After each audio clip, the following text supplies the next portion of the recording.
Assalamualaikum warahmatullahi wabarakatuh. Selamat pagi teman-teman. Berjumpa lagi dengan saya Ibu Fatimah di mata pelajaran Bahasa Indonesia. Teman-teman, gimana kabarnya hari ini? Alhamdulillah luar biasa. Semoga teman-teman selalu diberikan kesehatan ya. Baik, sebelum pembelajaran ini kita mulai, marilah kita berdoa terlebih dahulu. Untuk ketua kelasnya memimpin berdoa pada hari ini ya.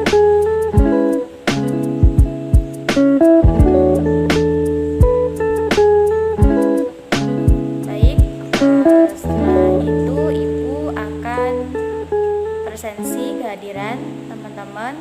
Nanti Ibu akan berikan link untuk absensinya. Jadi teman-teman bisa langsung klik linknya dan absen di situ. Untuk yang izin bisa langsung WA Ibu ya.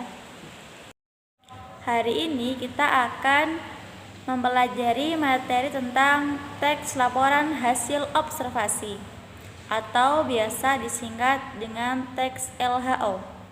Nah, teman-teman pasti sudah tidak asing lagi dengan teks LHO karena di SMP kelas 7 pasti sudah dapat materi tentang teks LHO. Nah, ada yang masih ingat apa itu teks LHO? Ternyata banyak yang lupa ya. Baiklah, kalau begitu Ibu akan tampilkan video.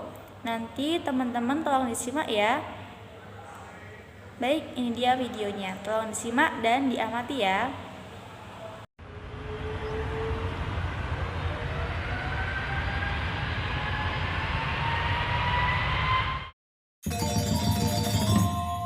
Wayang. Tentu saja kita semua sudah akrab dengan tradisi Indonesia yang satu ini. Dalam bahasa Jawa, istilah wayang diartikan sebagai bayang, mengacu pada sebuah teater tuturan yang menggunakan teknik bayangan dan efek cahaya dan diiringi oleh musik gamelan. Kata wayang juga sering mengacu pada boneka wayang itu sendiri. Boneka ini dikendalikan dan disuarakan oleh dalang dalam pertunjukan yang dapat berlangsung selama berjam-jam. Sebagian besar pertunjukan didasarkan pada dua cerita epik dari India, Mahabharata dan Ramayana. Di Bali dan Jawa, pertunjukan wayang cenderung menggabungkan kisah-kisah Hindu dengan ide-ide Buddhis, Islam, serta cerita-cerita rakyat dan mitos. Di Indonesia ada beragam jenis wayang. Wayang hadir dalam berbagai bentuk, ukuran, dan medium. Namun ada 5 jenis wayang yang paling populer yang akan saya sebutkan. Wayang beber. Wayang beber merupakan salah satu jenis wayang tertua di Indonesia. Dalam pertunjukan narasi ini, lembaran gambar panjang dijelaskan oleh seorang dalang. Wayang beber tertua dapat ditemukan di Pacitan, Donorojo, Jawa Timur. Selain dari kisah-kisah Mahabharata dan Ramayana, wayang beber juga menggunakan kisah-kisah dari cerita rakyat, seperti kisah asmara Panji Asmoro Bangun dan Dewi Sekartaji. Wayang kulit. Di Jawa Tengah dan Timur, jenis wayang paling populer adalah wayang kulit atau wayang kulit purwa. Wayang ini berbentuk pipih dan terbuat dari kulit kerbau atau kambing. Lengan dan kakinya bisa digerakkan. Di Bali dan Jawa, pertunjukan wayang kulit seringkali menggabungkan cerita-cerita Hindu dengan Buddha dan Islam. Wayang klitik atau karucil. Bentuk wayang ini mirip dengan wayang kulit, namun terbuat dari kayu bukan kulit. Mereka juga menggunakan bayangan dalam pertunjukannya. Kata klitik berasal dari suara kayu yang bersentuhan di saat wayang digerakkan, atau saat adegan perkelahian. Kisah-kisah yang digunakan dalam drama wayang ini berasal dari kerajaan-kerajaan Jawa Timur, seperti Kerajaan Jenggala, Kediri, dan Majapahit. Cerita yang paling populer adalah tentang Damar Wulan. Cerita ini dipenuhi dengan kisah perseturan asmara dan sangat digemari oleh publik. Wayang golek. Pertunjukan ini dilakukan menggunakan wayang 3 dimensi yang terbuat dari kayu. Jenis wayang ini paling populer di Jawa Barat. Ada 2 macam wayang golek, yaitu wayang golek papak cepak dan wayang golek purwa. Wayang golek yang banyak dikenal orang adalah wayang golek purwa. Kisah-kisah yang digunakan sering mengacu pada tradisi Jawa dan Islam, seperti kisah Pangeran Panji, Darmawulan, dan Amir Hamzah, pamannya Nabi Muhammad SAW. Wayang orang. Jenis wayang ini adalah sebuah drama tari yang menggunakan manusia untuk memerankan tokoh-tokoh yang didasarkan pada kisah-kisah wayang tradisional. Cerita yang sering digunakan adalah Semaradahana. Awalnya, wayang orang dipertunjukkan sebagai hiburan para bangsawan, namun kini menyebar menjadi bentuk kesenian populer. Setelah mengamati video tersebut, kalian pasti akan semakin tahu jenis-jenis wayang. Lalu, apa sih yang disebut dengan teks laporan hasil observasi? Jadi, teks laporan hasil observasi adalah laporan dalam bentuk lisan dan tulisan yang disampaikan kepada pembaca atau pendengar berdasarkan hasil pengamatan dan fakta yang ada. Lalu, apa sih perbedaan antara teks LHO dengan teks deskripsi? Nah, jadi teks deskripsi itu bersifat unik dan individu. Tetapi, kalau teks LHO itu bersifat global dan universal, sehingga cakupannya lebih luas di teks LHO. Lalu, apa sih ciri-ciri dari teks LHO itu? Jadi, teks LHO itu ada 6 ciri. Yang pertama, universal. Artinya, teks LHO ditulis secara umum atau universal. Kemudian yang kedua adalah objektif. Teks LHO harus ditulis secara objektif atau tidak memihak. Kemudian yang kedua, fakta. Teks LHO harus ditulis secara fakta, berdasarkan pengamatan-pengamatan kejadian sesungguhnya, bukan dari karangan atau imajinasi. Kemudian yang keempat adalah spesifik, yaitu teks LHO harus ditulis dengan memberikan gambaran yang jelas akan suatu hal itu. Kemudian yang kelima yaitu lengkap. Teks LHO harus ditulis secara lengkap. Kemudian yang keenam, klasifikasi atau Nah, itu tadi adalah ciri dari teks LHO. Kemudian kita beralih ke struktur teks LHO. Struktur teks LHO yang pertama ada judul, yang kedua ada pernyataan umum.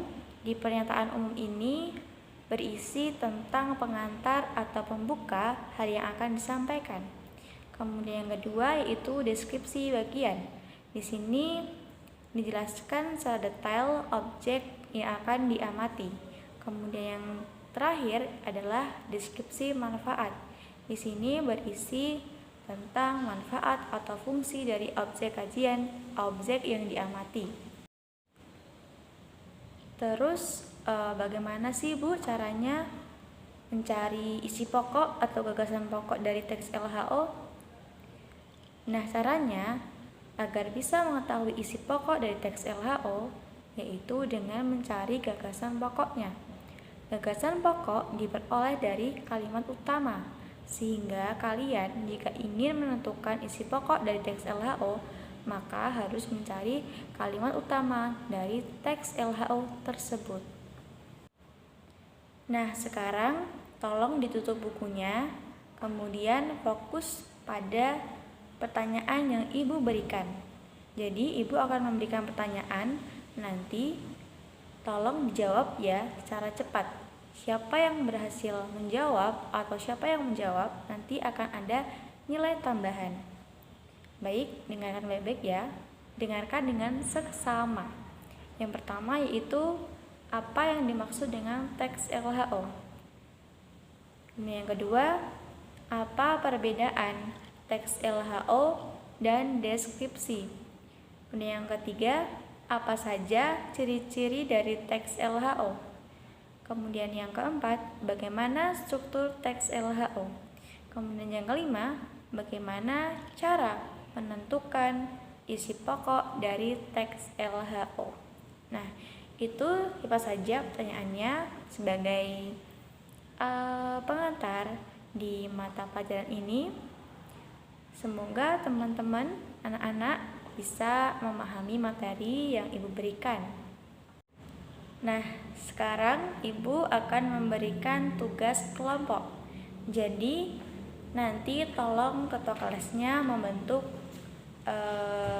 menjadi 5 kelompok, dan setiap kelompok nanti akan ada tugasnya, yaitu mencari teks LHO dan menentukan strukturnya dari judul, pernyataan umum, deskripsi bagian, deskripsi manfaat, dan tentukan juga isi pokok dari teks LHO tersebut.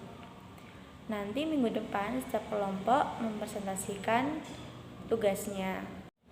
Jadi, teks LHO adalah laporan yang disampaikan dalam bentuk tulisan atau lisan kepada pembaca atau pendengar berdasarkan pengamatan dan fakta-fakta yang ada. Nah, teman-teman sekarang sudah tahu kan apa itu teks LHO, kemudian apa perbedaannya dengan teks deskripsi, kemudian ciri-ciri dari teks LHO, kemudian strukturnya. Nah, dan juga bagaimana cara menentukan isi pokok dari teks LHO. Sekarang Ibu akan memberikan beberapa link yang nanti menjadi tugas anak-anak untuk mengamatinya. Jadi, link ini hanya untuk teman-teman amati atau lihat saja gitu. Untuk tugas hari ini jadi cuma ada 2. Yang pertama tugas kelompok tadi, yang kedua yaitu mengamati link video tentang hasil observasi atau observasi yang Ibu berikan gitu. Lalu mata pelajaran kali ini saya cukupkan. Marilah kita akhiri dengan berdoa kepada ketua kelas untuk memimpin kembali untuk doa selesai belajar ini ya. Baik, kepada ketua kelas silakan.